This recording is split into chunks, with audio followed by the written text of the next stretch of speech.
Hi, and welcome to Magic Numbers. This is episode number 66. And today we're going to talk about everything about the color pair data and how to navigate those one drafts and hopefully try to win by using the data to help you. But before we go into that, um, I have to say a word about the sponsors, and that's mtgazone.com. I'm writing articles for them right now again. I'm not the only one that's doing that for limited. There's also J2S Josh, who had a very good primer for the set that you probably should be reading. Maybe not now, but after I'm done.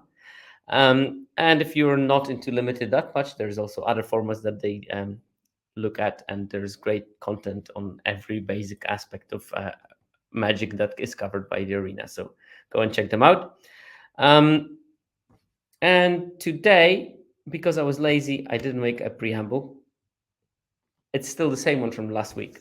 And last week I said format take time to develop. And this format has taken a lot of time to develop. That's why I kept it for the second week in a row. Because I don't think that we still even started figuring things out. The players that you can see on Arena are divided in two groups: people that are tired of the format and people that are forcing red green or white red.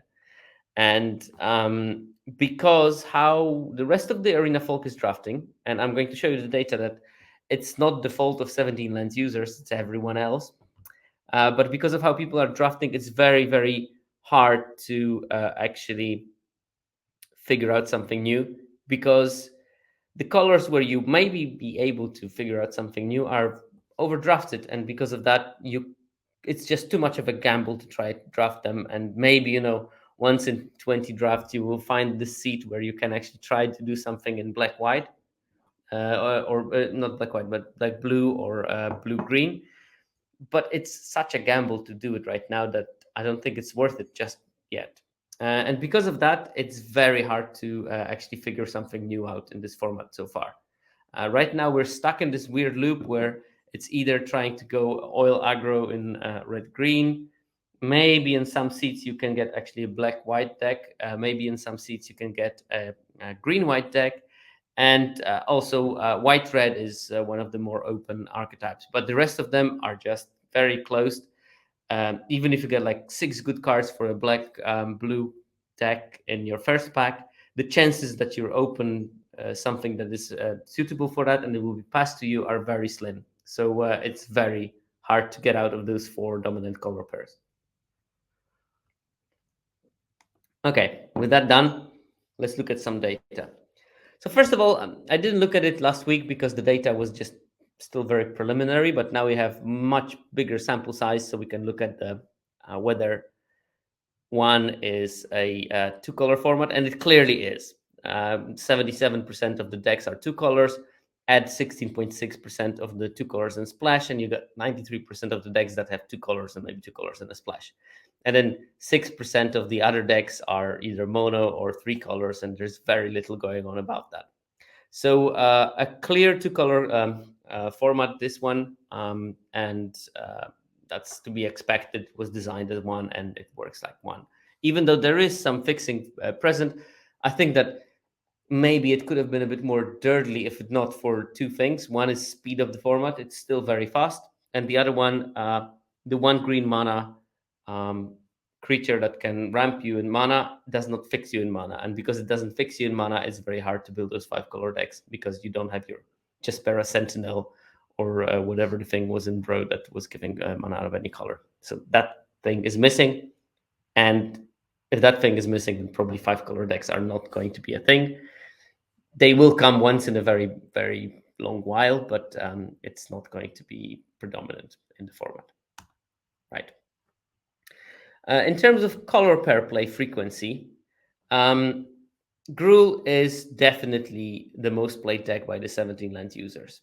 As we're going to see soon, it's probably not the most played color combination of non-17 land users, but 24 almost percent of the decks are Gruul, and that is a lot. That's more than 2 times what you would expect. You would expect, like in a perfectly balanced format, all of those decks will be around 10%. Actually, only four color combinations exceed the 10%, and six are way below. When you look at Gruul, Orzhov, and Boros, if you add them up together, they're over 50%. So over 50% of all the decks are in that area of Gruul, Orzhov, and Boros, with extra 10% of Selesnya and Naya colors are just massively overplayed in this format by the 17 lens users. And for a very good reason, basically. They perform also the best. So if you see Gruul, the highest plate, Boros, the second highest plate, Orzhov the third, Selesnya the fourth. When we would look at the win rates, you would see this sort of same picture. We're going to see it in a second. Rakdos and Simic are played almost never. Um,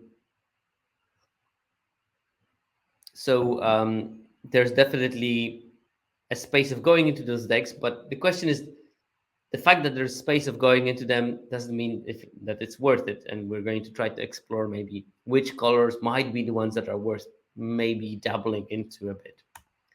I also looked at the color play rates, and that's a very interesting data. I just calculate all the decks that contain a particular color and what percentage of decks are they taking. You would expect that in a perfect world it would be 40% across board, but in fact there's three colors that are played way over 40%. So 45 for white, 49% for red, 46% for green, and 27 for blue, 31 for black. That is 17 lens users, and that is not representative of all the arena users by far. Also, when you look at the play frequency of the decks and the win rate, the thing that I told you just before, there is a clear link between how frequently 17 lens players play a particular deck and how much win rate does it have. All the four best winning decks are played the most, and the ones that are having low win rate are played the least. It's a pretty strong correlation there between those two, and this will be explained by the fact that 17 lens users use 17 lens. Therefore, most likely they look at the data, and the data tells them, look, these are the four color pairs to play, and that's what they do. In terms of win rates, again, just looking at the same data as here, but maybe more comprehensible for everyone. Gruul has a 58.1% win rate, which is actually low for the highest win rate color pair in the format, to be fair. 57% for Boros, and then we are at 55.6, 55.7 for Selesnya and Orzhov.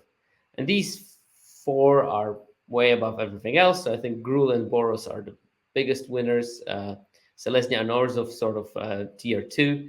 Then we have this tier 3 of Azorius and Rakdos. Remember, Rakdos is played very little, by the way, so that's maybe some important piece of data. And then we have tier 4 that contains out of Demir, Golgari, Simic, and Izzet. And that means that four color pairs are barely playable because 51% win rate for 17 land users is not something that is impressive. And all of those things are around those 51%. And that is not a sign of a healthy format, to be fair. It just, there's too much difference between the best color pairs and the worst color pairs. And it seems that we're stuck in this circle of either you play Gruul or you luck out an Orzhov deck, or maybe you open a whip and you play a Boros. But there is not much incentives for trying to go off that path. So again, looking at the win rates, the colors that are the most winning, yes, are the Naya colors, and these are the ones that 17 lens users overplay by a lot. But color win rates, yeah, again, Naya color combinations are winning the most, and at the same time, they are the ones that are overplayed by the 17 lens users.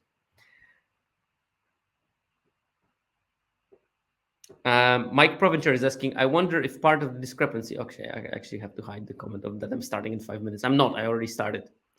Mike Provencher is asking, I wonder if a part of the discrepancy is because people are taking the high win rate cards early, but those are bad pivot cards into the other color pairs.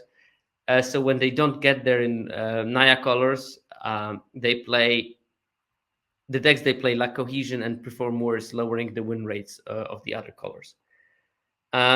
You didn't miss much, Josh. I just started like 5 minutes ago, so that's fine. Yeah, I think that this is a very good observation, and I actually segues me nicely into next couple of slides, because I'm going to talk about exactly this: the lack of universal cards in this format. Um, but yeah, the colors that are most drafted by 17 land users are the ones that win the most. The colors combinations that are the least successful are drafted the least by 17 lens users. Again, showing that 17 lens users and probably consumers of this podcast and stream know what's going on. It's just that because the rest of the people don't, the format cannot evolve, and it's a big problem. We're going to look at the alpha of other colors and discuss how it's going to work. But before that, I also calculated the color pair openness. And what I mean by openness is I calculate how many good cards in each color combinations do you open on average per pod, and you see them. Um, this is a sort of like a mixture of looking at the win rate and looking at the alpha of the cards, which means how late does it go in the draft on average. And I checked the win rates of each card in each color pair. Then I checked the alpha of it and how many of those cards will you on average see per draft. And then I did a cutoff point of 56% game in hand win rate, and I calculated how many cards with a game in hand win rate for that particular archetype of over 56% you will see per pod. And it's striking. Like white red has the highest number of those cards that you will see per draft, which means that if you draft and you blindly force white red, you should be able to come up with a coherent deck of some sort. You see on average 48 cards from white red per pod. Now, obviously, some of them will be in the same packs, and you will not all be able to take all 48 of them because you only take 42 cards. But that means that, you know, you will probably be quite, it will be probably quite easy to pick 23 cards in white red that are okay at the over 56% win rate. Now, this, of course, is helped by the fact that white red has a high win rate. So the cards in white red will have a slightly higher win rate than, let's say, in Demir, which has a lowest win rate. But it also means that this is the strategy you can apply in trying to sort of like look at what you can force and what you can't force. Second color that has 40 cards is Gruul. It's less than 48, but if you notice, more of those cards have over 58% game and hand win rate. So you will have fewer cards in Gruul that you will see during the draft, but they will be maybe at a slightly higher win rate level, even though Gruul does not win that much more than Boros does. The difference between those two color pairs is only 0.4% in game win rate. And then we have a big gap, and around 20 we have Orzhov and Selesnya. Uh, Orzhov looking slightly better with 24-ish cards that are seen by draft on average. But that means that in an average draft, you won't see enough of the good Orzhov cards to fill in your decks most of the time to pick them. Because, again, a bunch of those cards you will see in pick one, and you only will be able to pick one of them. Maybe in pick two, you also will see a couple of cards from Orzhov in the same pack, which means that it's highly unlikely that you will see 23 good cards in a draft that will be fitting in the Orzhov deck that will have, this over 56% win rate. And also, some of those cards will be one-offs that you don't maybe want to stack your deck with because they will be like particular combat tricks or things like that. So it means that you can't realistically force Orzhov. You probably want to get a bunch of good cards for Orzhov in the pack one and then hope that they are still open in packs 2 and 3, and still you will need some luck to help you. And we see the same with Selesnya, which has around 20-ish or 19 cards per pod that you will see that are over 56% win rate. And these are the only 4 colors when you actually see good cards. Azorius has like 11, which is not impressive. Rakdos has around 10, which is not that impressive thinking about the fact that Rakdos is relatively open compared to other color types. and that 17 lens users are not drafting orders of much. So you only see 10 good cards on average per pod when you're drafting Rakdos. And then we got the dredges like blue green around 6, blue black around 2, black green around 2 cards. You only will see 2 good black green cards per pod. How are you supposed to draft a coherent deck out of it that is going to trophy is beyond me. And blue red, you only see like 1.4 cards per pod that are over 56% win rate in that archetype. And that's nothing. And it's a big problem. I am removing the highlighted message. Thank you very much for the notice. So, yeah, big problem of this format is that you don't see enough good cards from other color combinations, and therefore you're just so much more likely to end up in white red and red green just because they're open. And I think that if I was to devise some kind of a strategy for drafting, I'd probably start with red and then see whether it's better to pivot into white or green depending on what I see in the other colors. And I think that that's the best strategy if you want to win a lot currently. Come on, slides, do it. So when I looked at the openness, I tried to compare it to other formats that we've seen. And you may think, okay, one has a slightly lower win rate than recent formats had, but actually the difference is very small. It's like 0.4% from Bro in terms of 2-color decks, and I only looked at 2-color decks for this analysis. And when you look at how many good commons by color pair did you have per color pair, you see that in one, maximum is 25 from white red. 25 is a decent number. It's still by far not close to the maximum. White black in Dominaria United had 34 good cards in it. And there's a bunch of cards that are reaching that 25 good cards in the color pair limit. But then when you go lower, you have 18 in red green, 16 in white black, and then like 10 in white green, 6 in white blue, 4 in black red, 2 in blue green, 1 in black green, and zeros in both Demir and Izzet. That's from a couple of days ago, so maybe some things have changed, and maybe now there is a one good blue black card. I think that is the case, but I mean it didn't change dramatically. So the average for all the color pairs in one is 8 good cards per archetype, and most of those cards are focused in again those 4 archetypes that we talked before about. So white red has more good commons than Azorius, Dimir, Izzet, Simic, Rakdos, and Golgari taken together. Probably you can also add Selesnya, and there's still more good commons in white red than in all those 6 colors, which is atrocious. So you have 8 average in one, you have 17.5 average in Bro, which only had 0.4% percent or 0.6% higher win rate in 2 color pairs, and 20 in both DMU and Neo. And that's a massive difference.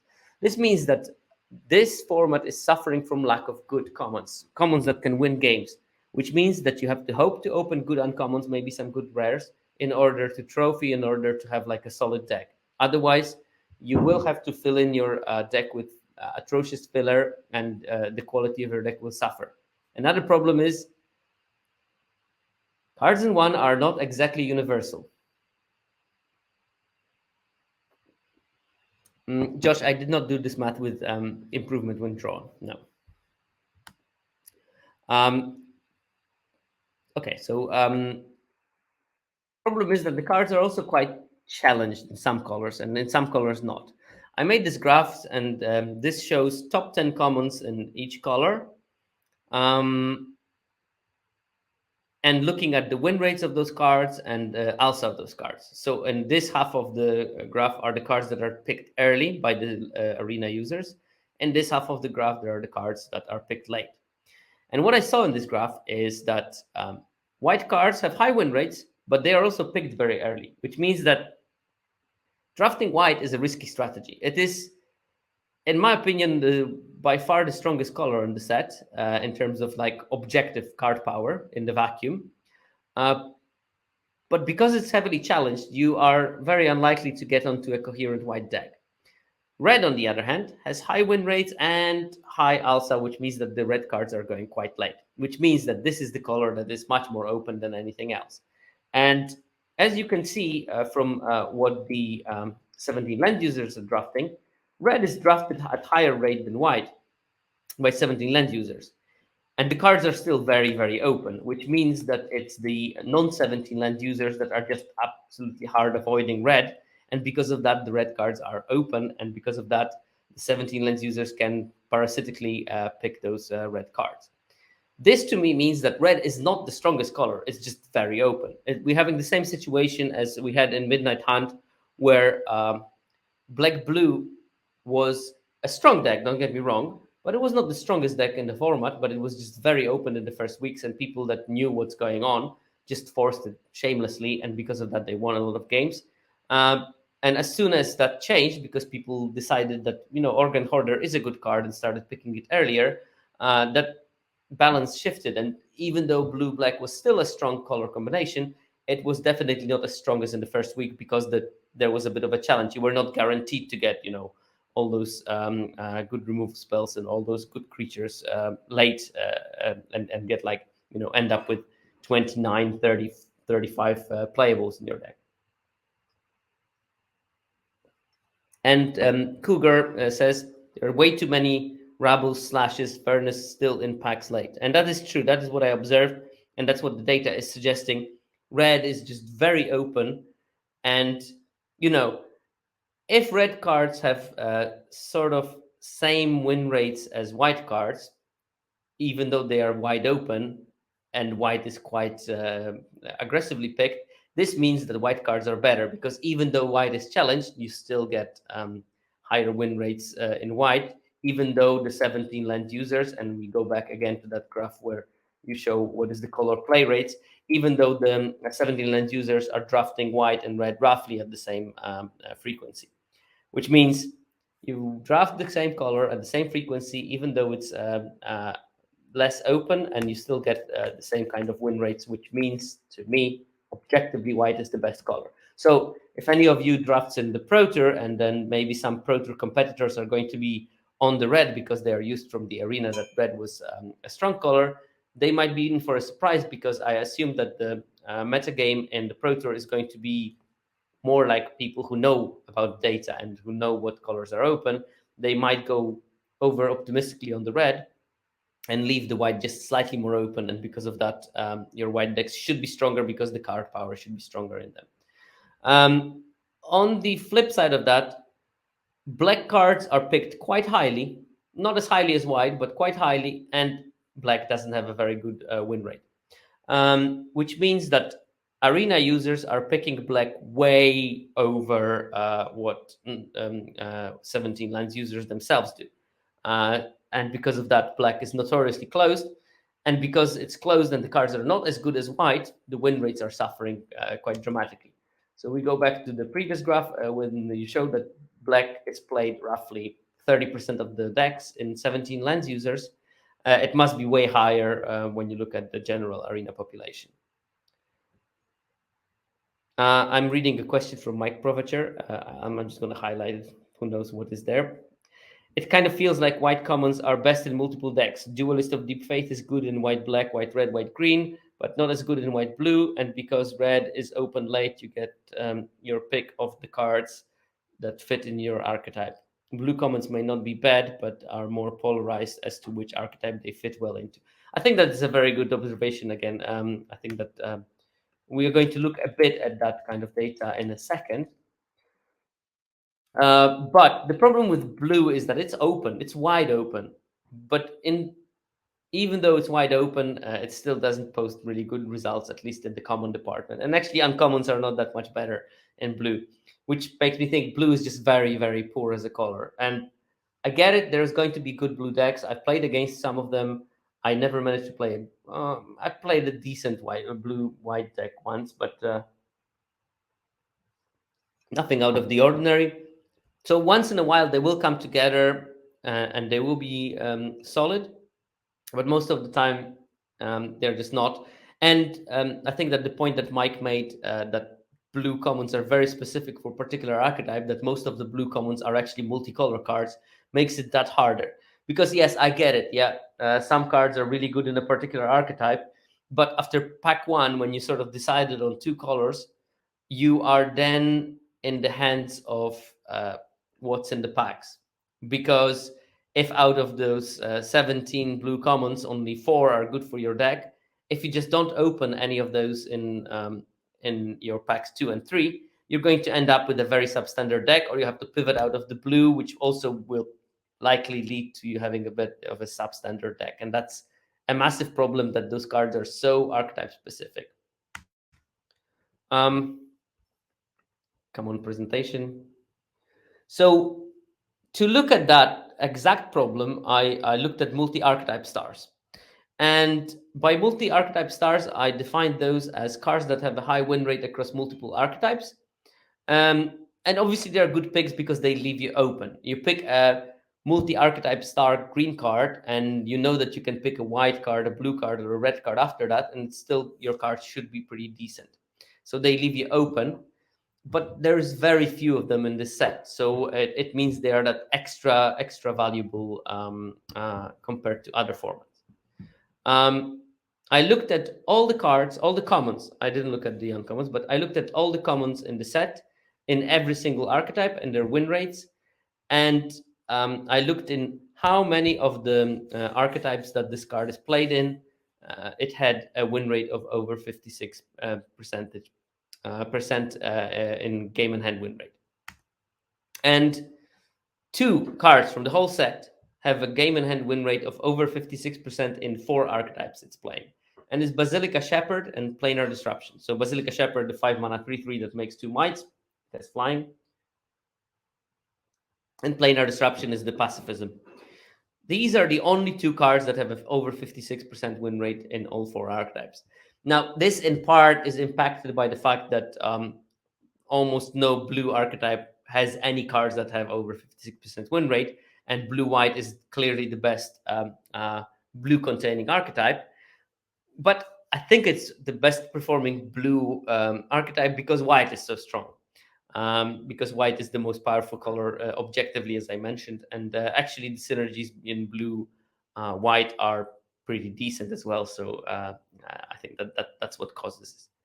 But because like blue red is so poor that none of the red cards in blue red will have over 56% win rate at common level, it automatically excludes a red card from being an archetype all-star.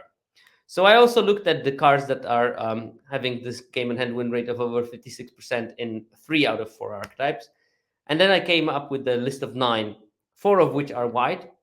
That's Crawling Chorus, Flensing Raptor, Incisor Glider, and Indoctrination Attendant. These are all good in 3 of the 4 white archetypes. And again, Crawling Chorus, best one drop in the format, one of the better commons. Flensing Raptor is pretty strong card, allows to push that toxic damage. Incisor Glider, 2 mana, 1/3 flyer. Turns out it's a pretty good stat line in this format. It's a vanilla creature, so even if you don't manage to activate it, it's going to do something at least. And obviously, you want to have a deck that has at least a theoretical chance of activating the ability when it can attack and pump all your team, because that is a very game-winning ability. And Indoctrination Attendant, the card that I think was the biggest surprise for me in terms of how well it works. I knew it's like decent, but I didn't think that it's as good as it plays out. 4 mana, 3/4 with Toxic 1. When it enters the battlefield, you can bounce a permanent you control to your hand. And then you get a Might on top of the 3/4. So it brings in like 4 or 5 stats for 4 mana. But also, I mean, you can return a land, replay it to sort of ramp you in a way when you didn't have a land to play. You can return a creature that is under an aura that is kind of like removal auras, like the pacifism or the charmed sleep in blue, and reclaim it and then replay it. There's a couple of ETB effects that you can bounce and have back. I mean, I played white green yesterday, and several times I just played indoctrination attendant to bounce basilica shepherd and get two more whites. So yeah, it has multiple uses, and so these are the three that are useful in 3 out of 4 archetypes. There's 3 red cards that also fulfill that criterion. Butterfist, I think, really, when you look at it, the best 2 drop in red at common level. Works really well in every archetype. Obviously, in white red, it is an equipment which has some synergies, but in red green, it's a 3 power 2 drop. In red red black, it's also having a good win rate because it's a very good body to get rid of, to get some of those death triggers while exchanging for a bigger creature that costed more, maybe. And Chimney Rabble is the third one. The 4 mana 3/3 haste makes a 1/1 goblin when it ETBs.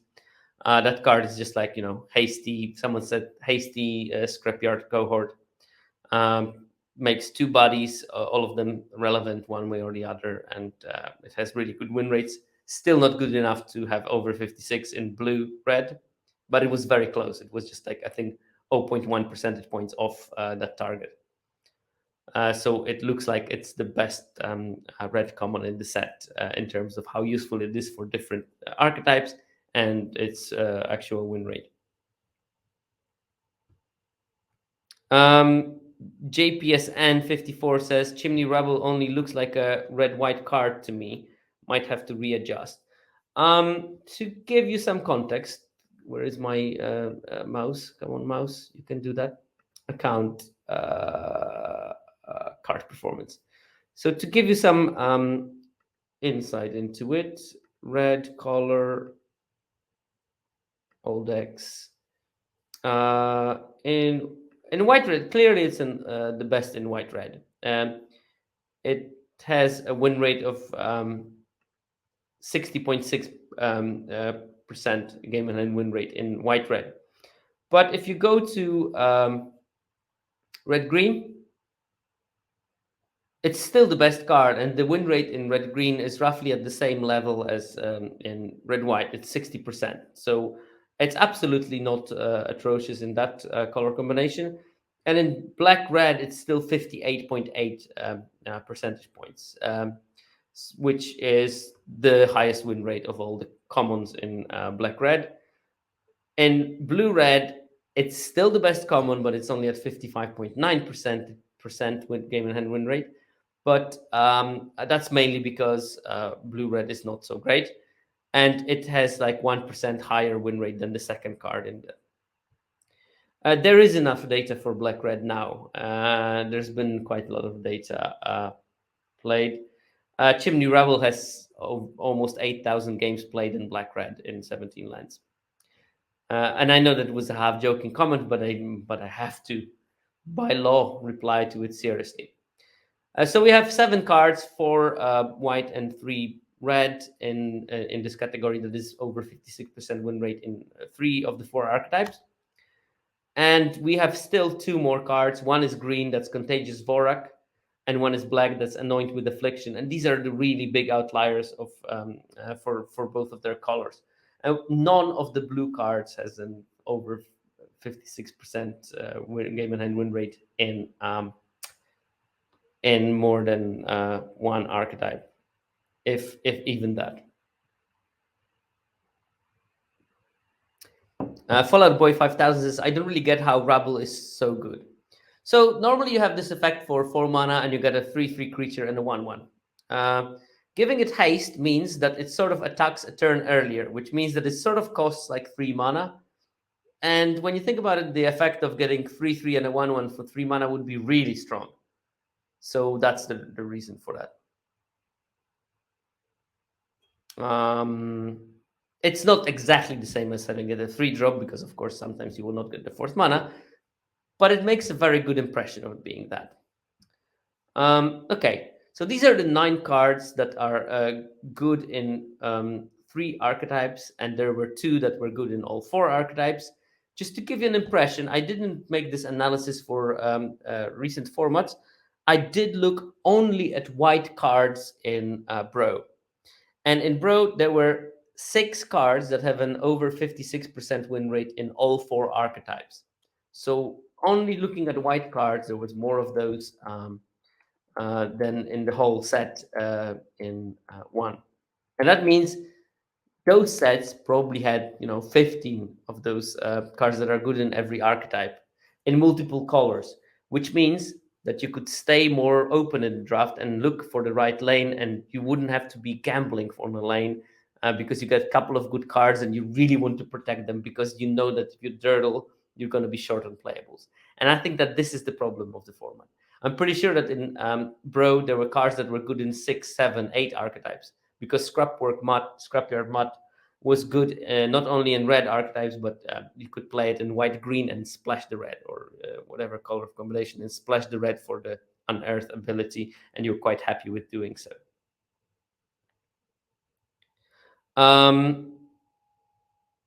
Wow, now I learned that I'm handsome. Thank you. I know you're lying, but I'll take it. You take the W's at my age.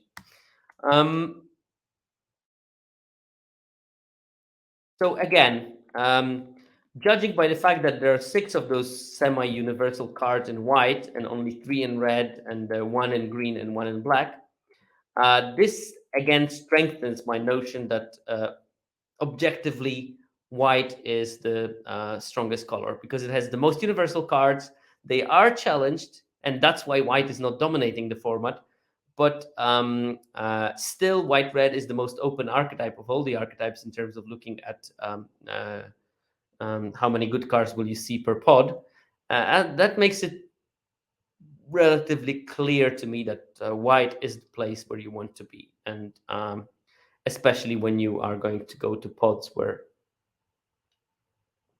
people might not realize it because again they might be too stuck on the data and know that red green is good, but not stuck on the data enough to actually look at the numbers and try to figure it out.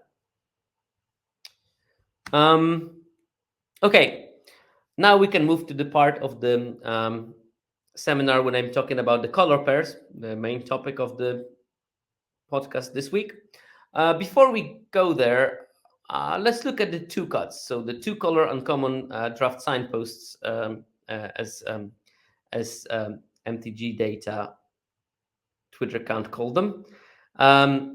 There are 2 of them that are head and shoulders above everything else.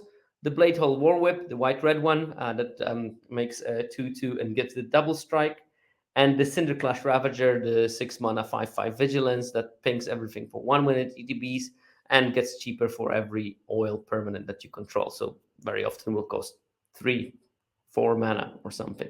So you have a really good deal out of that. And these ones are over 60%, 63.8 for the whip and 62.7 for the Ravager. They're both excellent cards. They are 2 color cards, but I would be very happy to first pick either of those because, again, 4 archetypes are doing really poorly. I'm quite happy to start with a really good card for one of the better ones. I don't have a problem with that whatsoever. You still see them late. You're right. You're right, JPSN. You're still seeing them late, both in terms of Ravager, but also War Whip. Anecdotally, I got a War Whip last pick just yesterday, and I don't know why. It was pack 3. Okay, maybe no one was in the white red, but that's a card you can easily splash. I know I picked it. So yeah, that can happen. Then number 3, slightly lower than the leading 2, but actually with quite good numbers of 59.3 is Slaughter Singer, the green-white 2/2 with Toxic 2 and pumping all the toxic creatures on your attack. Really solid card, 59.3, nothing to be ashamed of, especially that this archetype wins slightly less. So I think that this means that the decks with Slaughter Singer are going to be among the stronger decks for the Selesnya archetypes in this format. Then we have a small gap still. So let's say that Slaughter Singer is the tier 1.5. And the tier 2 will be 3 cards.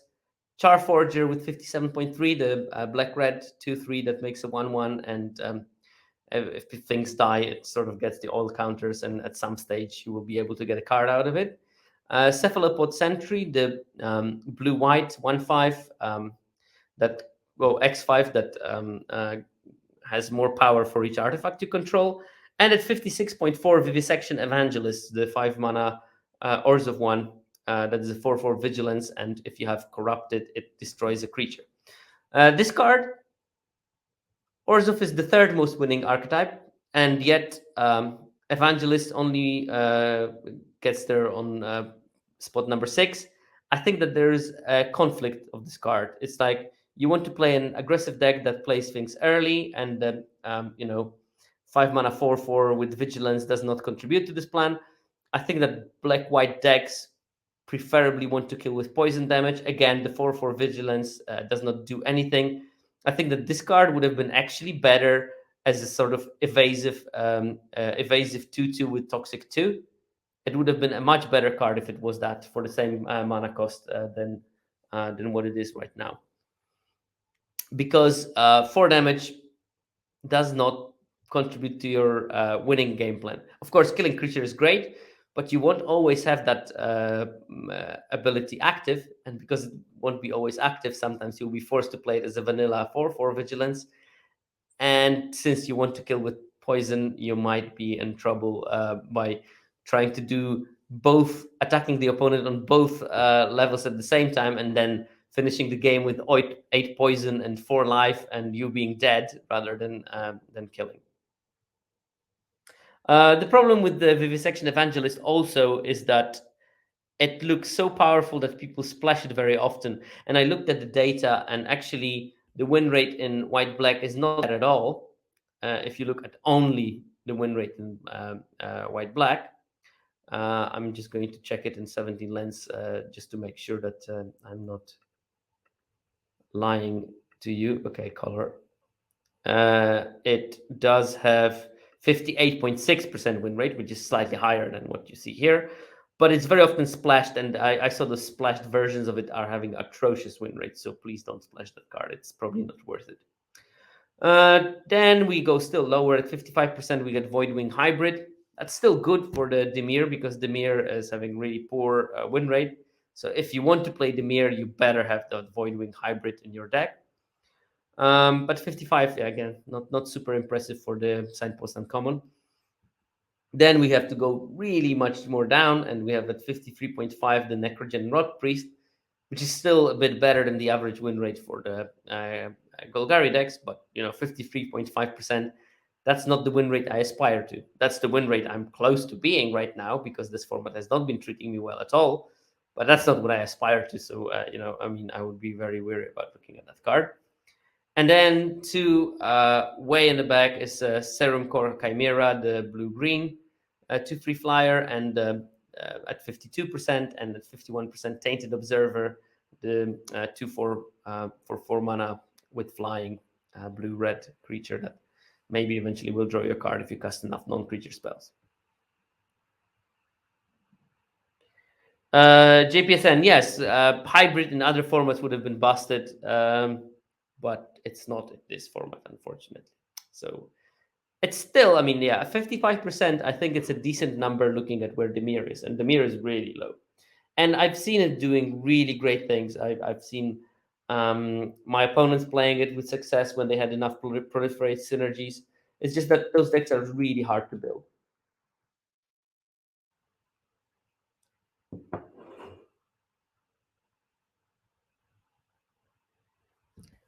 Postmodernism is asking a question, which is a great question. Not sure if it has been said yet, but what is the number of toxic creatures you need to consistently enable corrupted?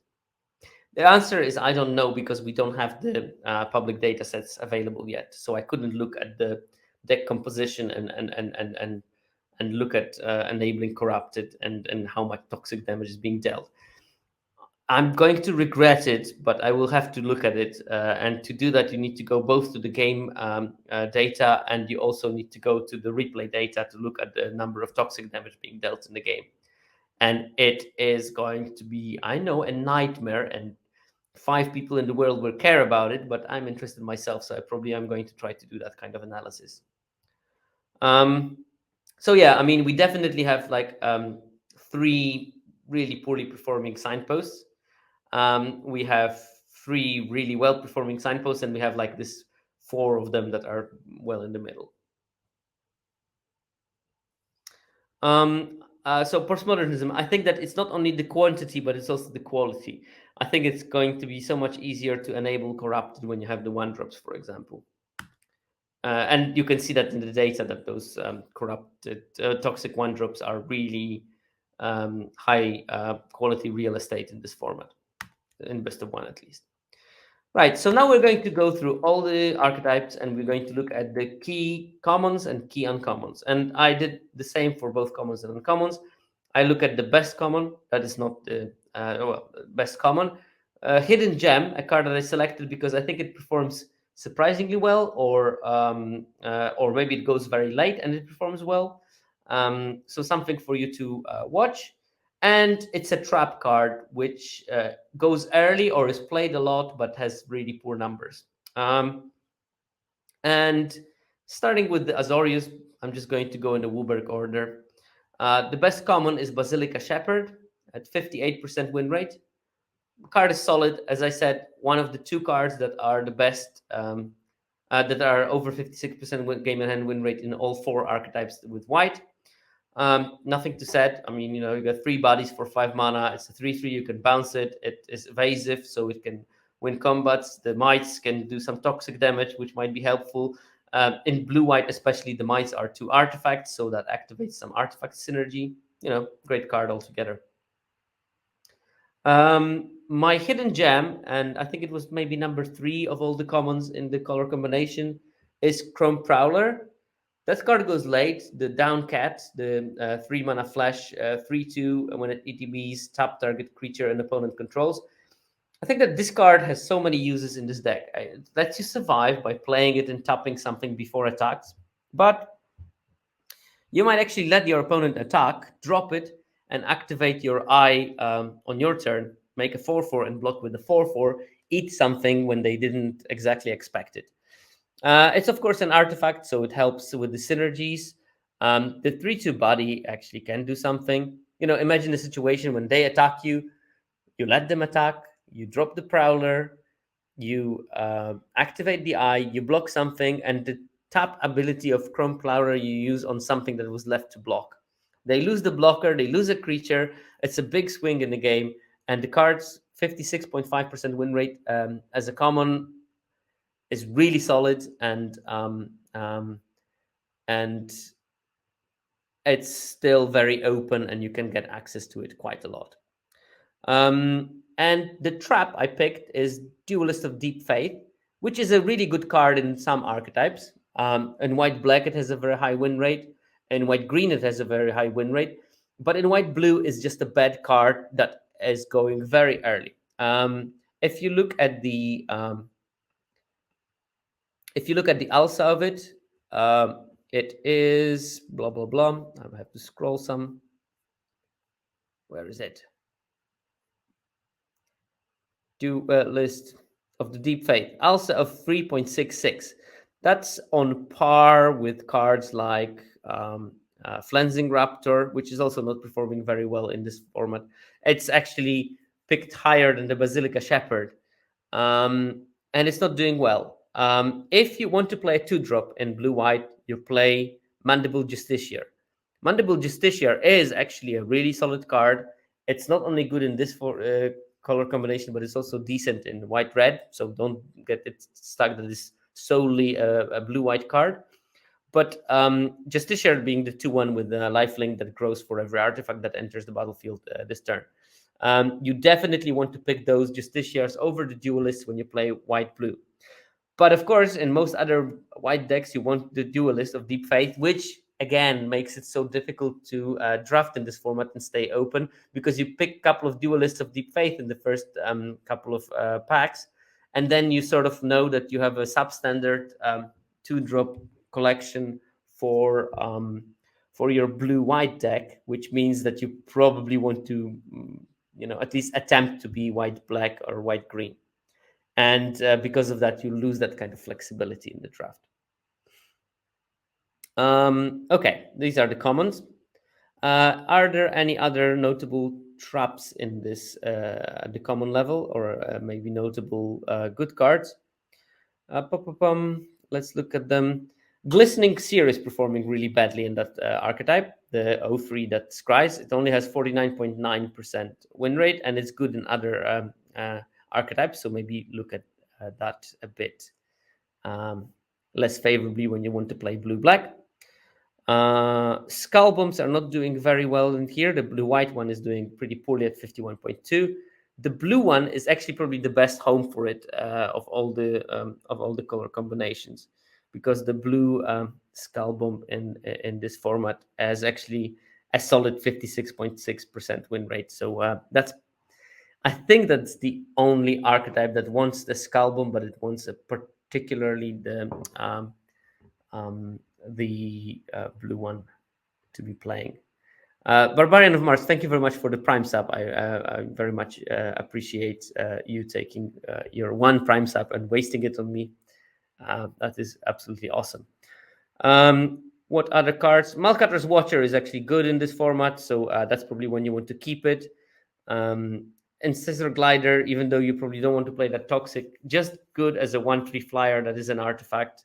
So that's interesting to know about this format, about this archetype. Actually,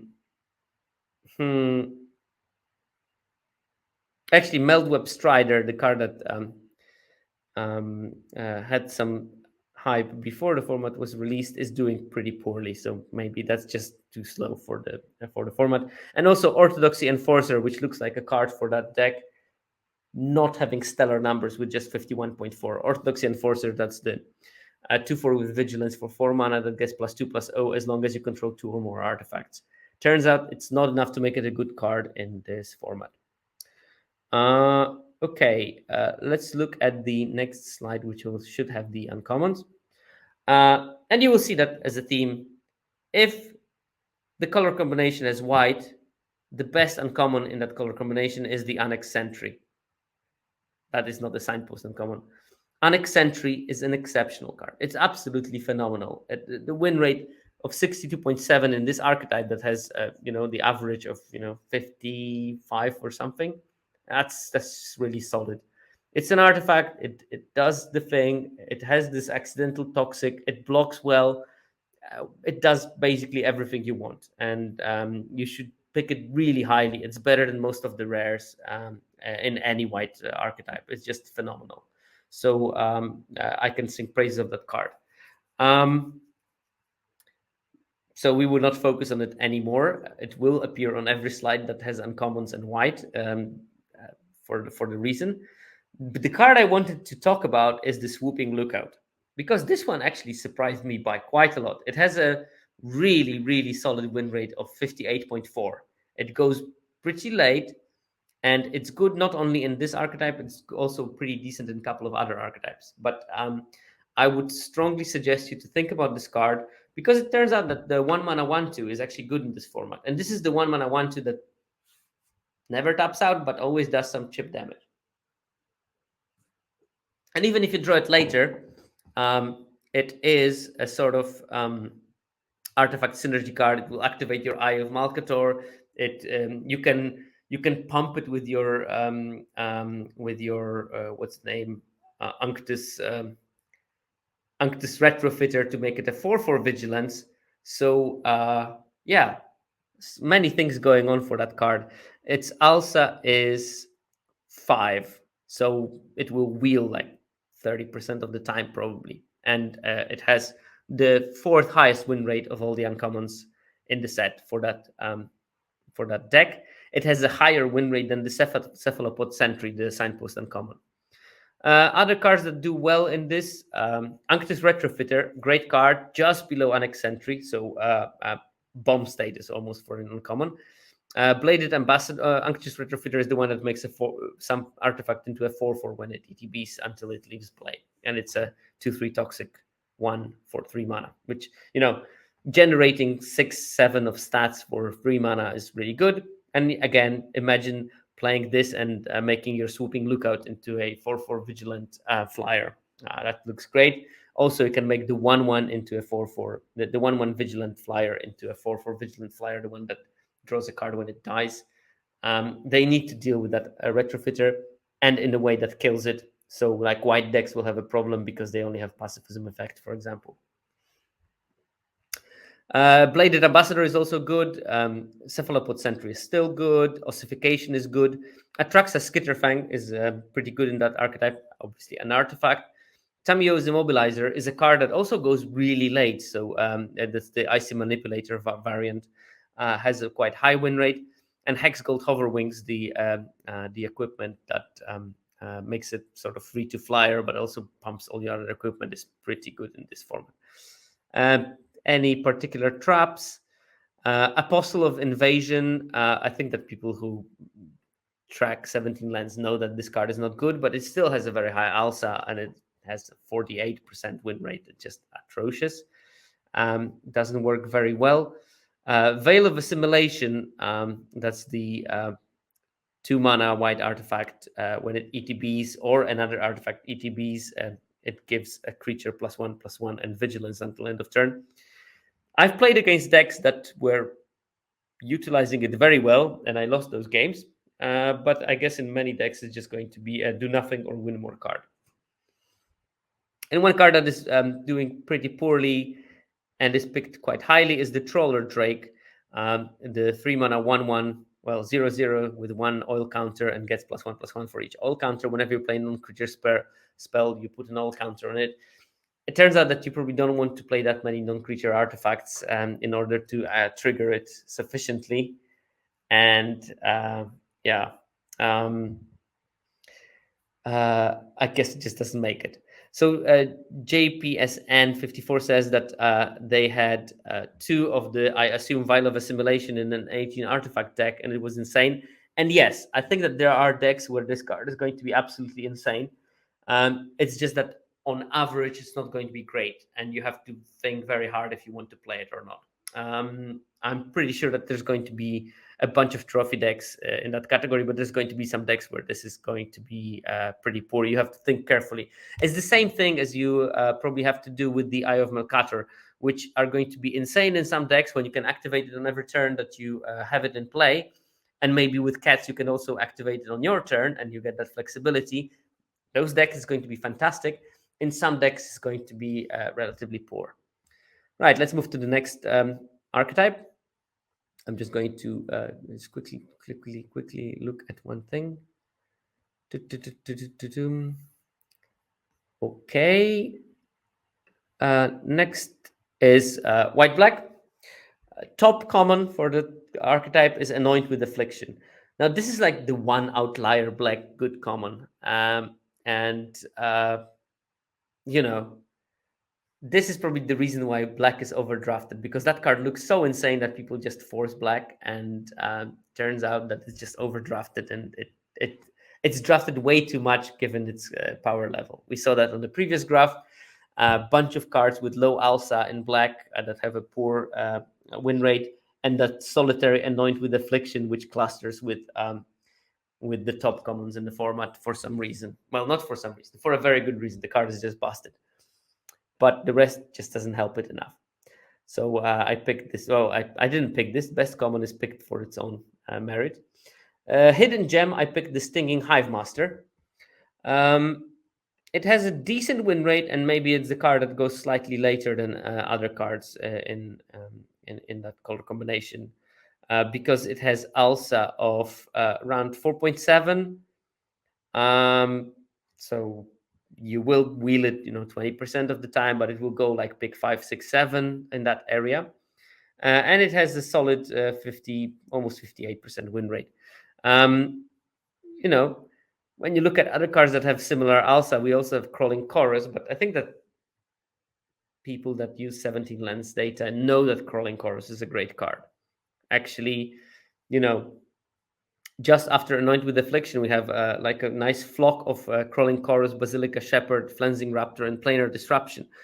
white cards, and that's, I think, how you should think about the um, black white deck. You want to make sure that you have make sure that you have access to white, because it's the white that's going to make the deck powerful, not the black. There are few cards in black that actually are decent in it. And there is Stinging Hivemaster, Blind Belly Rat, the 2/2 with Proliferate when it dies. For weird reason, Vraska's Fall has a high win rate. I guess killing a creature is important, but also it will sometimes incidentally enable the Corrupted by giving them a poison counter. And that's, I think, important. Same with the Whisper of the Dross. It will also maybe kill something and then proliferate your poison counter. That puts you past that magic number of 3, because I think that in white black you care about going past 3, and then you don't necessarily want to kill with poison damage. You want to kill with the normal damage.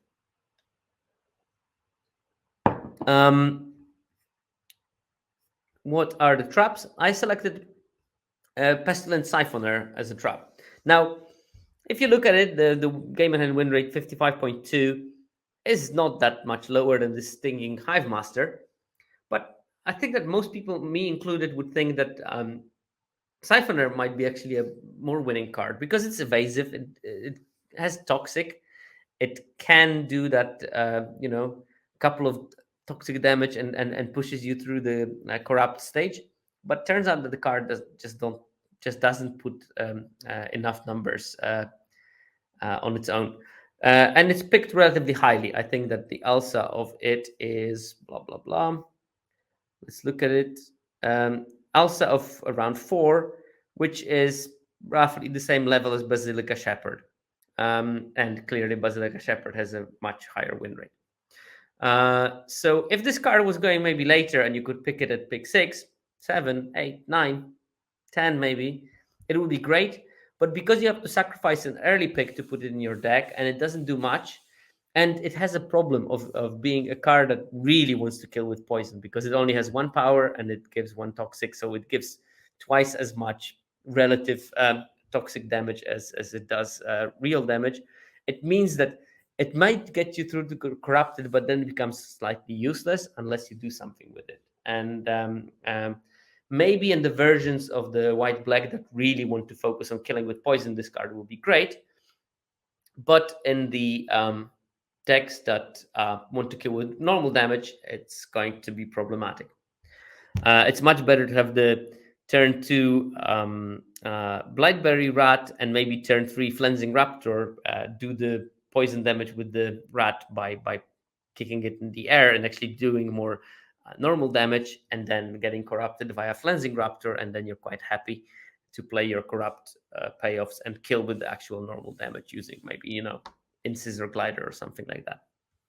Other traps for that color combination, if I look at it, what people play a lot, they play a lot of the Basilica Skull Bomb, but that one has only 50% win rate. That doesn't look very well. Also, the Black Skull Bomb, same thing, same win rate, same play rate. People play way too much Fleshless Gladiator when you look at the numbers it puts. It is a true drop, yeah. But it turns out that in this format, the quality of the 2-drops is not inconsequential. I know that you're being told that, you have to have enough 2-drops, but what maybe is not being said is that not every 2-drop will do. That's more or less it in terms of the traps. The rest of the cards are like sort of okay, maybe not great. So let's look at the uncommons. Guess what? Annex Sentry is still great. 62.7, exactly the same win rate as in the previous white archetype. But if you are looking for a hidden gem, Ambulatory Edifice is still going too late, and has 58% win rate, which is quite good. It's only the 7th best uncommon. There's quite a large chunk of those that do well in this archetype. We have the Bilious Skull Dweller, the 1/1 with Death Touch and Toxic, Ossification, the Vivisection Evangelist, So the signpost uncommon, bladed ambassador, the 3/1 with oil counter that can get indestructible, and jawbone duelist, the 2 mana 1/1 death toxic and dual strike. G2 is just people fall for the Necrosquito trap. But yeah, Ambulatory Edifice is a really strong card. Can be either this vanilla 3/2 when you don't need the ability, but when you need that ability, it's great because you can kill something big after combat, or you can clear the blockers by killing their 3/1, for example, and at the cost of 2 life, which is quite a good deal. The trap I selected is Necrosquito. J2S Josh does not believe that someone falls for it, but the numbers showing that it's been played like 3,000 times, which is roughly the same rate as people played. Let me find something. Atraxa Skitterfang. Would that do it for you? Okay, maybe it's played less than the top cards in the format, but it's still played quite a lot, even though the win rate is 52.4.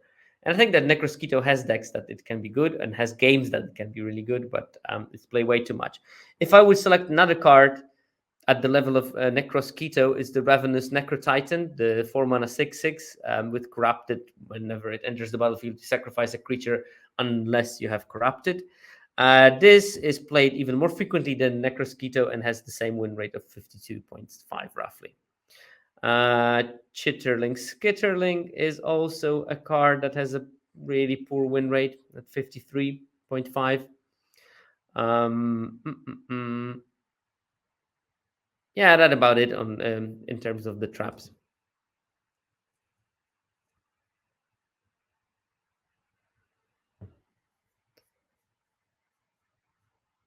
I did lose to Necrosquito. It was 7/7. I couldn't do anything because I played a white. No, I played a blue-green deck without any good removal, and Necrosquito just killed me. It was sad. Just showed you that blue-green can lose to anything.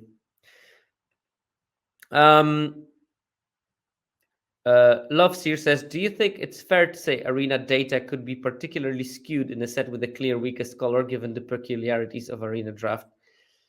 I think that 17 lens user data is generally slightly skewed. And in this set, I think more so than anywhere else, because there's just such a big discrepancy between what 17 lens users do and what do rest of the arena do. Again, 17 lens users draft red quite highly. On arena, red goes atrociously late because non 17 lens users didn't catch up with the fact that red is really strong. And yeah, and the same with black, but in the opposite direction. 17 lens user avoid black, while most of the arena population is quite high on black, to the detriment of the format, in my opinion.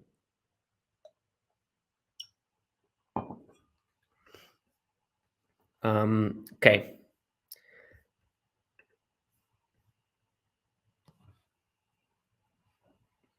Yeah, I said earlier that Loader says that they see Chimney Rebel as last pick. I've seen the Whip as last pick just yesterday. Just yesterday. People should know that Whip is good by now. Is there a way to estimate how many percent of players overall use 17 lands?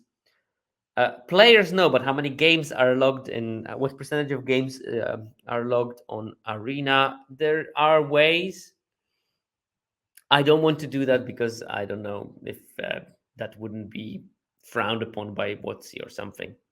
But there are ways, I think, to do it if you look into the player data. I mean, my guess would be it's actually higher than I would have guessed without knowing some kind of basic estimate. I think it will probably be somewhere within the region of 10% of games are by 17 lens users. Now, this might be skewed in a way that it can be quite a high percentage of the mythic games, and it gets lower and lower as you go down the racks. And lots of gold, silver, bronze games are going to be by non 17 lens users. So it all depends on that kind of thing. I think that all of this is sort of calculatable, but I would be guessing, between 10 and 20 depends on the rank. White red.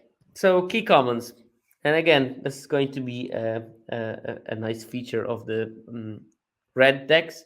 Chimney Rubble is the top common in a red deck. That card is just overperforming. It's great. It goes very late, also still. So yeah, just play it. That's it. That's what I have to say about it. The hidden gem I selected was Hazardous Blast, not because the card is not known, but I think it's considered to be mainly green red card, but it has actually decent numbers also in white red, which I don't know if everyone else knows. So yeah, I mean, pick one copy and try to play it also in your white red decks, and it should be fine. 50, almost 8% game in hand win rate. Um, but uh yeah, going late, you, if it's open in your pod, you should always see one copy. um Other maybe hidden gems. Scamp has a decent number. Soul Blade Scamp, the 1/1 with haste, that gets oil counters and can ping things later. That has 57.6% win rate, at the same level as Crawling Chorus. So some, maybe just the one drop is important to have in that deck. Which other card has a relatively high win rate without being picked very high? I think that's more or less it. Worth noting, Shrapnel Slinger has 56.4% win rate, which is probably the best that it is in any other deck. In terms of traps, I selected the Leonine Lightbringer, not because it has a particularly low win rate, but I think it particularly screams, I want to be in the equipment deck, and maybe that's why people fall into it as a sort of trap.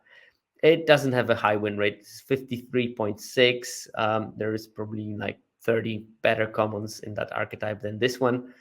And because it screams, I want to be in white red, well, maybe it does, but maybe you shouldn't let it into those decks. Other cards that are maybe slightly trappy in there. I don't see anything particularly. But Complete Devotion doesn't have extremely good numbers at 55.4. Both the Bardiche and the Helm have around 55.5, which is, okay, but nothing amazing. And same goes for Volchok Splitter. All those three equipment spells are not so great. Generally, I don't think that you should go too deep into synergies in that color combination. Just focus on drafting good red card. 3.31 equip card, Alex Canada is asking, is really good. It's the fifth best common, 59.9%. Just like fractions below. So all the top six best commons for that archetype are within 1 percentage point. So Chimney Rubble 60.6, Shepherd 60.1, Hexgold Slash 60, Indoctrination Attendant 60. That's maybe also a bit surprising that it's good in this particular format, but bouncing back your equipment, replaying them makes you a 2/2 for free. Barbed Butterfist 59.9, and Planar Disruption 59.8. So like within under a percentage point, you get 6 commons, and these are the absolute staples of that color combination.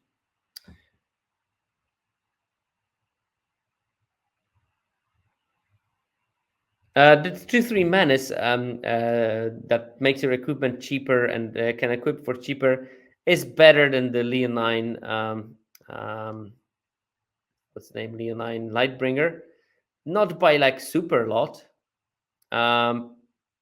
but it has 56.2% win rate. So yeah, it is better. And probably that's a better card to put in your deck if you want to have those equipment synergies.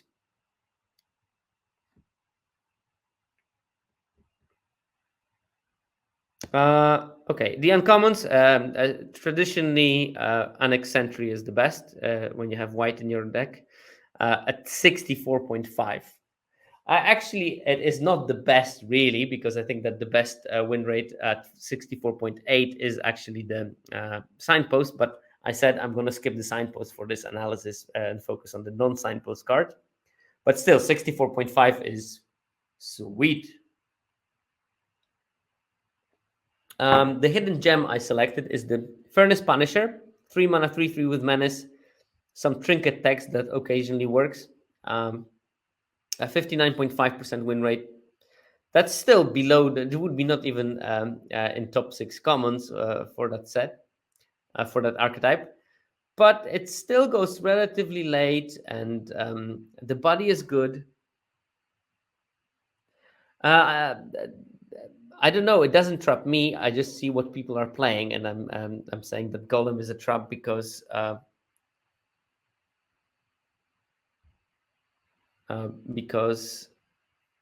yeah, the trigger every upkeep is a bit of a pain with the menace creature. But 3/3 menace when you have an equipment in your deck is a good stat line. But what cards are also good at uncommon level? Hexgold Hover Wings, 62.3% win rate. They are just exceptional in this archetype. And Rebel Salvo is just good. Ossification is just good. Bladed Ambassador, the 3/1, again, is really good. And actually, card we mentioned before, Swooping Lookout has a 60% win rate in this archetype, which is great. And then we get Atraxa, Skitterfang, and Furnace Punisher. I think I picked Furnace Punisher because I think that the card is still a bit undervalued and picked a bit too low. In terms of traps, I did select Ichor Plate Golem because it has only 50% win rate. I don't know why people play it in here, but they do. Other cards, Magmatic Sprinter is also pretty poor in this one. Um, uh, Oil synergies are just not a thing in here. And that's about it in terms of the traps. Right. Go back. White green key commons, and when you have green in your deck, the key common is almost always going to be Contagious Vorak. The card is just so much better than anything that green has to offer, and it's so good that in all the green combinations, it's probably going to be one of the best commons, or if not the best. 59.2, great card. Hidden gem that I selected is Complete Devotion. This card, is pretty solid if you can play it on a toxic creature. But I think maybe it's not as obvious that it would be so great in white green. It is pretty good. It's one of the top, 10 commons in that color combination. Not far off from the best ones.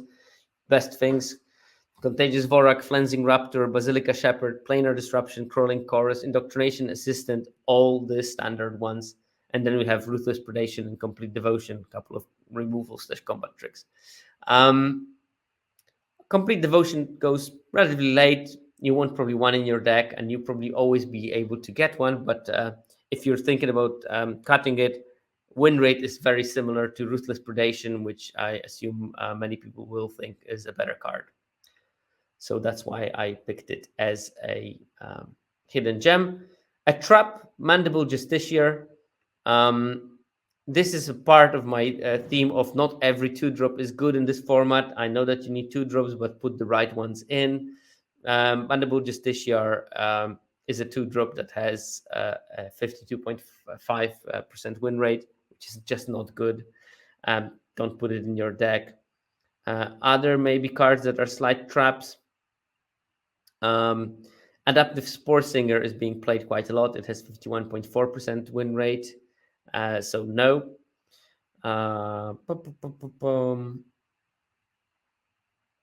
As much as it hurts me, Thirsting Roots, also a card that is played, enough, and it says 48.5% win rate. I don't know if it's due to playing it badly or is it due to it being bad completely, but it's probably one of the two. Charge of the Mites also not working very well in that archetype. It's probably not what you want to be doing, because you will want to kill with damage. Which other card I see that maybe are doing better than I would expect? Maybe Tyrannex Atrocity at 55% is slightly higher than you might think. It's not bad. It's not something that I would be like looking forward playing in this combination, but it's not bad at all. Uncommons, already. White, Annex Sentry, correct. 62.8% win rate. Again, card is just busted. It's probably one of the.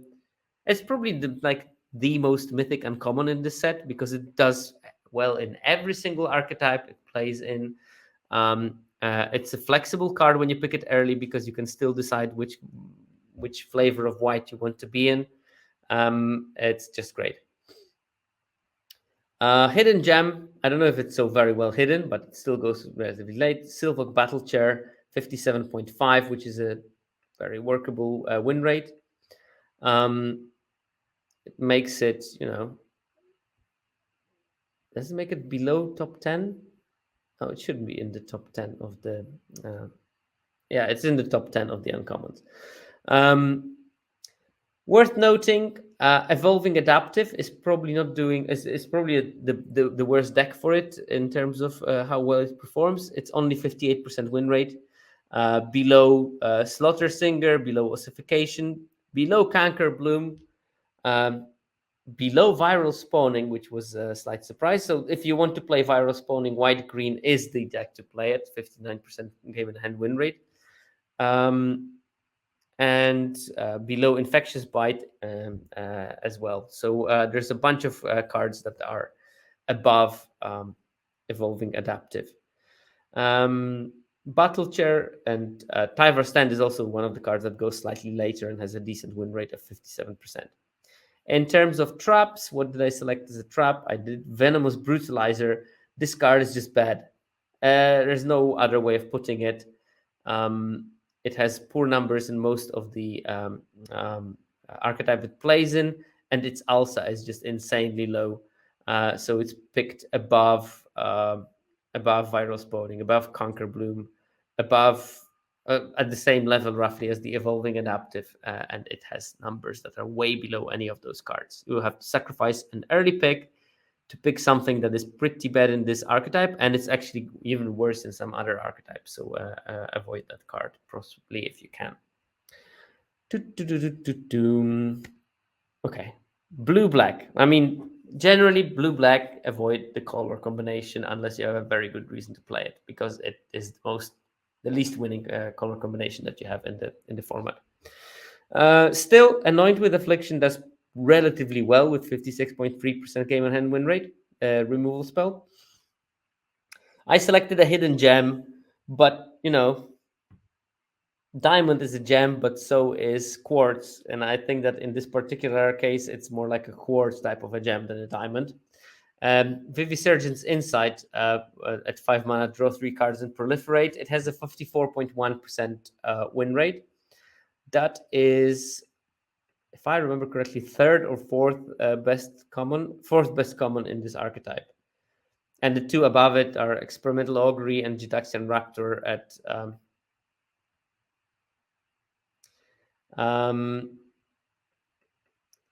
so yeah, these two are just slightly above it. So there is something about Vivisurgence Insight that makes it okay. I think that if you are in the open lane in the blue-black, yeah, you probably want to play a copy of that because of the proliferate, because of allowing you will try to get to the late game, and in the late game you want to get that card advantage over your opponent. Probably that's the way to do it. In terms of trap, Annihilating Glare, it is a removal, but it just doesn't work. 49.9% game and win rate. You probably want to avoid it. I mean, basically, if you are looking for traps in this color combination, everything is a trap. From cards that people play a lot, Gitaxian Anatomist, the 2/5 that can enter tapped and proliferate, is played quite a lot, has a 47% win rate, so avoid that. Skull Bombs, bad. What other cards people play a lot? Quicksilver Fisher, the 4/3 flyer, 49.4 win rate. It's really bad. Prologue to Phyresis, 12,000 games, more than anything else, and 49.7% win rate. I think people tried to meme with it and make some kind of a turbo proliferate toxic kill kind of deck. Turns out it doesn't work most of the time, at least. Yeah, I mean, generally the archetype is poor. Let's look at the uncommons. Drown and Icar, 57.9. impressive win rate of 57.9, but the card is still like way above anything else that this color pair has to offer on the lower rarity levels. The gem that I selected at massive 54.5% win rate is Distorted Curiosity, but no good cards in this archetype, and this one performs half decently compared to the average win rate. So yeah, maybe worth trying. It has also a 5, so it will wheel quite frequently, and at least you got Volt Progress from the uncommon being picked. That's not the worst thing that can happen. Apart from Drown in Ichor, other cards that are really good in this archetype are Bilious Skull Dweller, the 1/1 Death Toucher with Toxic, Voidwing Hybrid, Ambulatory Edifice. These are all the cards that have half decent win rate, which makes me think it does want to kill with poison, and it does want to proliferate into it, but not by playing the Prologue to Phyresis, for example. Traps. I selected Atmosphere Surgeon because it's another 2-drop that does atrociously bad. That just being a 2-drop is not enough to be in your deck. 46.9% win rate is appalling, to be fair. Are there any other cards that are played a lot at uncommon level? Ichor played Golem is played a lot in this. Oh no, sorry, I'm wrong. It's been picked a lot, but not played after that. That's fine. Atmosphere Surgeon was played quite a lot. Watchful Blister Zoa, 48.7% win rate, the 4/4 flyer for 6. Necrosquito, again, lots of games played, 49% win rate. What do we have there? Thrumming Bird is close to being a trap. It's like played 6,000 times in the archetype and 52% win rate. But I didn't put it in here since 52% win rate is still probably good for that archetype, but that just tells more about the archetype than the card. Blue-red. The key commons, Chimney Rubble. If it has red, probably Chimney Rubble is the top common. It's still 55.9, so keep it real that the color combination is not good at all. Hidden gem is Gitaxian Raptor, the 1/4 flyer for 3 mana that has a bunch of oil counters with ETBs, and you can remove an oil counter from it to give it +1/-1. 54.3, considering all things, not a bad number for that. For a trap, I put the Surgical Bay, but that's symptomatic of all those tap lands. They are very often poor cards. I would say never prioritize them. Pick them when it's basically freebie for you, and then still think hard if you want to actually put them in your deck. And most of the time, I just don't, because I want to have 1-drops in my deck. And if I want to have 1-drops, my hunger for tap lands is much lower. I'd rather play that one Evolving Wise, whatever the Terraforming Expanse. So at least I can fix my mana controls and filter something from the deck. But both Surgical Bay and the red land are performing pretty poor in this color combination. Let's look at the. I'm going to look at 70 Lendes if there's any other cards that are quite interesting. I mean, Barb Butterfist and Hexgold Slash are doing well, but that would be expected from those cards that are played a lot, but are doing poorly. Another 2-drop in Escaped Experiment that has 46.7 win rate. Just being a 2-drop is not enough. People try to jam Eye of Malcator into that deck, and that also doesn't work. 47% win rate. Skull Bomb's not great. Surgical Bay was played a lot and has a very low win rate, below what the average would be for the archetype. So yeah, it seems like it's not going to be great. In terms of uncommons, Unctuous Retrofitter is top at 56.3. Massive numbers there. They're not. So even at uncommon level, this deck doesn't have much to offer. Tamio's, sorry, Actually, the best uncommon for the archetype is Cinder slash Ravager on the splash with 59.3. So it turns out that if you want to play some kind of an oil version of the deck, it might be actually much better than what people are trying to do, which means, I guess, spells. And it's true, I've been savagely beaten by a couple oil um, of those oil versions of the blue red. And I think that this might be the way to play it. That is not obvious and is something where you can try to discover something new. So exuberant fuseling is my gem because of that exactly. It's the fourth best uncommon in the color pair. If you don't count the Cinder slash Ravager, it's actually third best with 55% win rate roughly. I've been beaten really badly by a deck that had a couple of Raptors and couple of the Ichor plate golems, and then 3/6 Raptors that can have million counters to remove to kill you very fast. It was a very scary mana curve that you had to face. Having said that, Ichor Plate Golem doesn't have that amazing win rate in this, but I think if you build it right, then you can get some really good decks. It's just I don't think that they will come together very frequently. A trap is Magmatic Sprinter at 47.2. So even though you want to have some oil, Magmatic Sprinter is not the way to get there. It seems. Um, mm, mm, mm. Next color combination is blue green, and if it has green, best common is Contagious Vorak. 56.5 does not impress. Still, it's a great card. It can make any kind of green deck better by just being there. Hidden gem I selected was the Sky Scythe and Golfer. The number is not impressive, 53.5, but you have to keep in mind that this color combination doesn't have impressive numbers in general.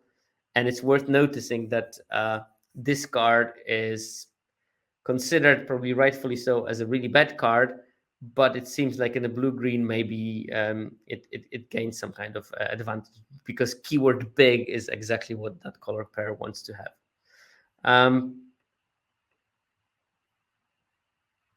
Apart from the Vorak, the cards that do relatively well, Gitaxian Raptor, Allgorger Troll, Mesmeric Dose, the Charm Sleep version, uh, to some extent Chrome Prowler for some reason. Maybe that lets you just survive until you start dropping your large creatures. And then we have Rustvine Cultivator and Skyside and Golfer. And Golfer you will always get if you want to, and it has not terrible numbers for the deck. So something at least to think about. Uh, in terms of traps, Ichor Spit Basilisk. Turns out that's not the card that you want to put in front of your opponent as the obstacle that they need to jump through. 48.1% win rate, and it's played quite a lot. And it doesn't post numbers, so watch out for that one and don't play it if you can. In terms of key uncommons, Evolving Adaptive, just brushing with 60% win rate. Card is just really, really strong. It had slightly poorer numbers in white green, but in blue green, it's clearly the best one. The hidden gem I selected is the Watchful Blister Zoa, and that sort of links the team with Skyside and Golfer. It's not amazing win rate, but it's there and about, and that card is not good in any other deck. So that's why I want to draw your attention to it not being atrocious in that particular color combination. It's still markedly worse than a bunch of cards that do include also Cinder slash Ravager. So maybe there is some kind of blue-green oil deck that wants to play the Ravagers on top of that and splash for them. There's the Unctus Retrofitter that has good numbers, Conquer Bloom, Skitterfang, Tyverse Stand, Armored Scrap Gorgers, and these are like the top uncommons, really. And then tier below that is Watchful Blister Zoa, and behind Watchful Blister Zoa, Incubation Sac, which for some reason doesn't do that great in this color combination. So again, something worth thinking about, even though sample sizes for that color combination are relatively low. So.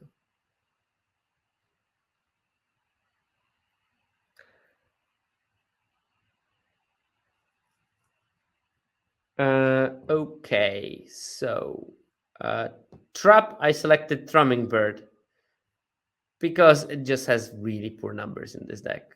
I think that this deck wants to defend, and the 1/1 doesn't do much of a good job defending.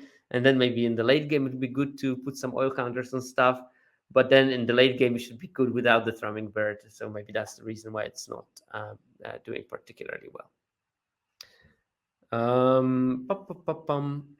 Okay, let's move to the next archetype.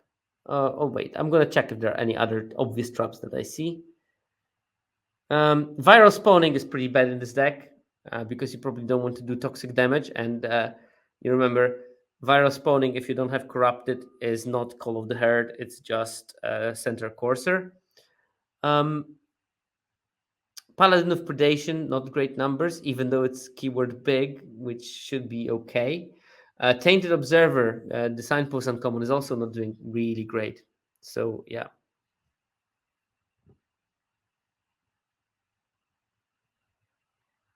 So, yeah, that's the thing. Black Red. It's a red combination, so the best common is Chimney Rabble at 58.8. But just behind it, Testament Bearer is the third best common in this archetype. And that, I think, warranted a mention because the card is doing a bunch of things. It will work well with the signpost uncommon by you wanting actively to die, it to die. It 4 power on defense is a really solid blocker. It will eat something, and you get the card selection out of this, or they stop attacking you, which gives you time to build up your board, and then you can start trading creatures and getting counters on things and using it for your own advantage. So Testament Bearer seems like exactly the type of card that will shine in this particular archetype, and the numbers are pretty much impressive for compared to other color combinations. Black, red, rarity common. Is there anything else that I want to?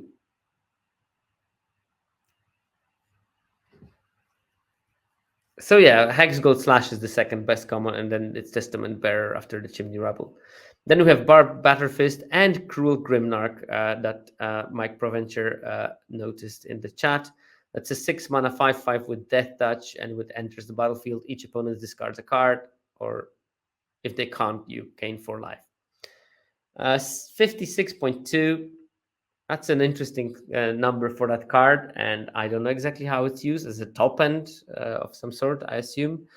But it seems to be working for the people that play it, even though the sample size is really low. So it's very big uncertainties over that particular card.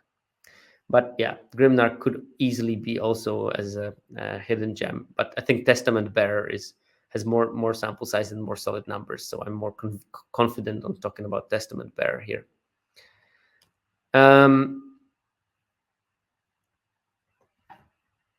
Importantly, Annoyed with Affliction is not doing great in that archetype. It's just 55% win rate. That's much lower than any other archetype it's being played in. In terms of traps, I'm sure there's plenty of them. Pestilent Siphoner is actually really bad in that archetype with just 47.7 win rate. Whisper of the Dross also 47.7, so not impressive. Dune Mover, not great either. So a bunch of cards that are just not performing very well. I picked Pestilent Siphoner because the win rate is really, really poor for it. You probably don't want to have anything to do with the Toxic Plan, and a 1/1 flyer is not what you're looking for in this deck. In terms of uncommon, the best uncommon, apart from the signpost, is Ambulatory Edifice at 57.4.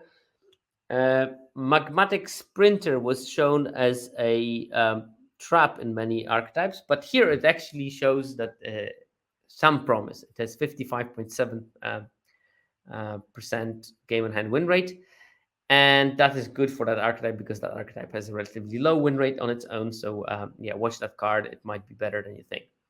I don't know exactly how you want to use it, but there must be a way. And you will see that when you start building your deck. A trap I selected was Ravenous Necrotitan, 49.2% win rate. Not good on how based on how highly is this card being picked. Any other obvious traps? Chitterling Skitterling is doing poorly, even though this looks like a card that you want to have in your red-blue deck because it does have sacrifice synergies. Churning Reservoir is doing pretty bad. Yeah, that's more or less it.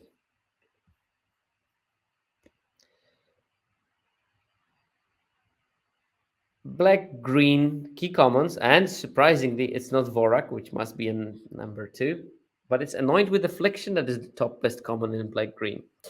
But yeah, Vorak is just close behind that, and both of those cards are quite premium. I don't know what is the reason to play black green. I still didn't discover one for myself. I selected Tyrannox Atrocity as a hidden gem, but it has only 54% game and hand win rate. So treat it with a bit of caution in terms of how good it is.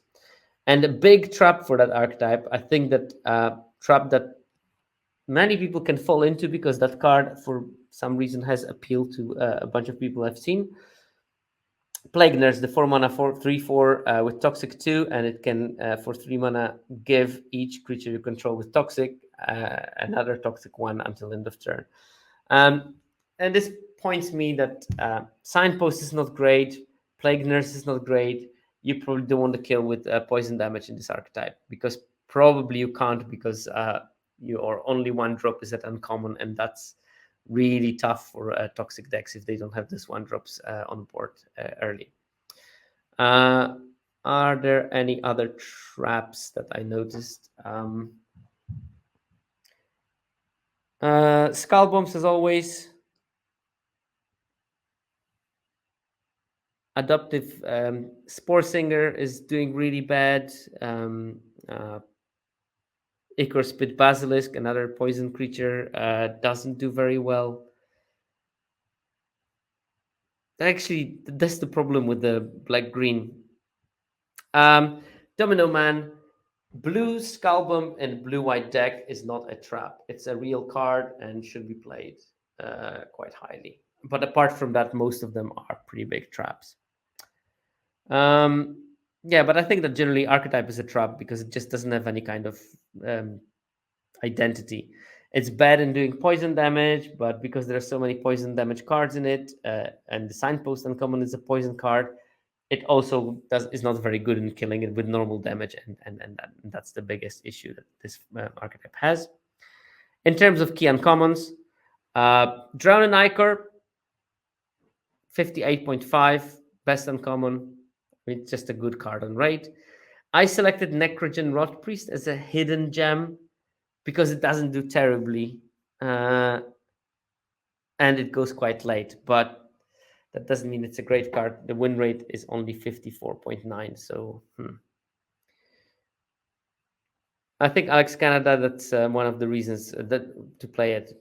Beat down deck with incidental corrupt synergies because you have some toxic around. But maybe there are some builds where you can go full toxic route with Necrogen Rot Priest because 55 is not that far off from the Drowned and Ichor. Any other traps? So I selected Scheming Aspirant as a trap. It has a 47% win rate. It just, you won't get enough proliferate to make it worthwhile. Keep it to the black blue decks. Which other uncommons are having high win rates? Well, Ichor Plate Golem is bad from the ones that are taken higher. Prosthetic Injector is not doing great. Necrosquito is under 50% as well. Venomous Brutalizer, 51.4. That's another uncommon that is doing pretty poorly in there. But Scheming Aspirant is even worse. Conquer Bloom is good. It's just below ambulatory edifice in number 3 for that archetype. So yeah, pretty decent. And we are down to our last archetype, and that's red green. It has green, so Contagious Vorak is the top common, 62.5. That's a lot, by the way. That is truly a lot. Even for that good archetype, it's 2.5 percentage points higher than anything else. So Contagious Vorak is absolutely essential for those red green decks. Hidden Gem, which is not so hidden, but I thought it would be rude not to mention that card, given how impactful it's been in the format, is Axiom Engraver, the 2 mana 1/3 with 2 oil counters as it ETBs. And you can remove an oil counter from it and ramage basically. So yeah, it's this not so well hidden gem, but worth mentioning that card because it's a sweet card. Other things, Hazardous Blast is having roughly 60% game in hand win rate. So yeah, put 1 copy in all your decks that have some kind of aggressive plan or plan to stall the board and then swing in one go. Furnace Strider is good, and it goes late in this format. Blazing Crescendo is half decent, also goes pretty late. Same with Free from Flash. Uh, Titanic Growth actually has 56.6 win rate, which is not half bad. Traps, I mean, Plague Nurse and Icrospit Basilisk, again, not good. But I selected Furnace Skullbomb because I think that card is played quite a lot by the red-green players. I clocked it at 16,800 games, which is, not like the top cards in this format, but, at the level of Titanic Growth, which has a much higher win rate.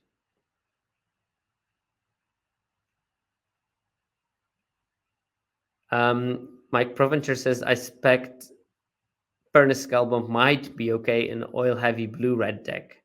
And that's an interesting thought to entertain. I think it might be much better, yes. JPSN is asking, what is Mantis versus Rabble in the 4-drop slot? Rabble is second best at 60%, and Mantis is 7/8 at 58.8. So there is not that great gap between them, but it's significantly favoring Chimney Rabble, I think. But I guess it will vary a bit from deck to deck. If you're really heavy on oil payoffs, you want to play your Mantis Rider probably above the Chimney Rebel.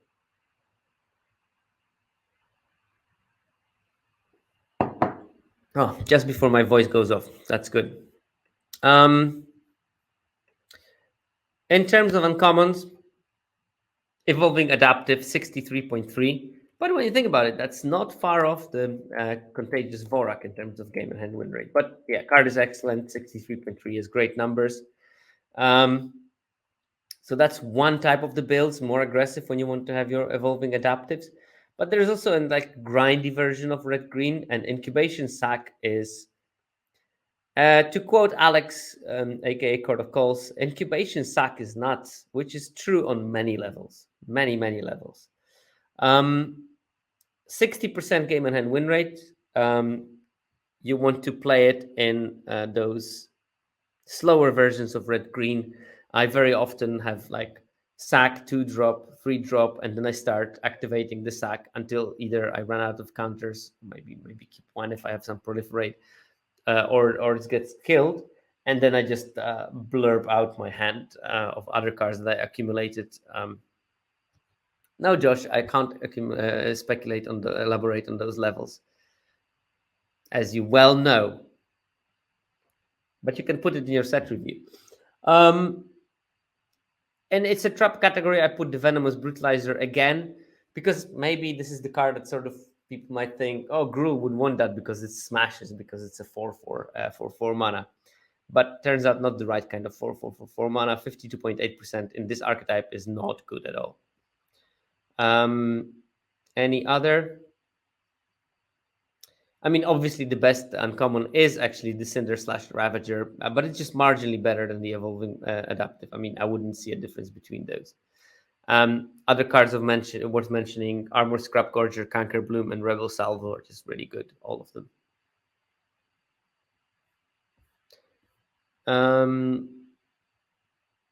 Other cards that are played and are not delivering: Unnatural Predation has poor numbers. Magmatic Sprinter has relatively poor numbers. Um, Churning Reservoir, only 54% win rate. So, people are a bit optimistic because if it goes off, it goes off. But many games is just like a dead card that does not much. So think hard about putting it in your deck. It doesn't fit into every deck from those color combinations. All right, these are the traps. I think that this is it for the episode. So I would like to thank the 17 Lands team, the Viral Misnomer, aka Mr. 17 Lands, Hululu, Grant Wu, ZTM. There is some new people joining in the team, namely Johnny DWSC joined to help with monetization part of it, because once we realized that Rob was paying a bunch of money from his own pocket to make this service run for everyone, we thought, okay, we need to up our game in terms of monetization, which I very much encourage people to donate or become patrons of 17 Lands, because without 17 Lands, there is no data unlimited. Honestly, this is the only guarantee that this data is going to be available for public, and it's the only service that does the data because they want to share the data rather than want to make money, as shown by the lack of making money capacity. Also, thanks to fake Jake Brown. I still didn't correct the typo in his name, so yeah, well done me. But he is the person that helps me with releasing it in the podcast form. Thanks to mtgazone.com for sponsoring me. And thanks to SSQ and Mana Junkie for making the music for the podcast version of it. And with that, I'll see you next week.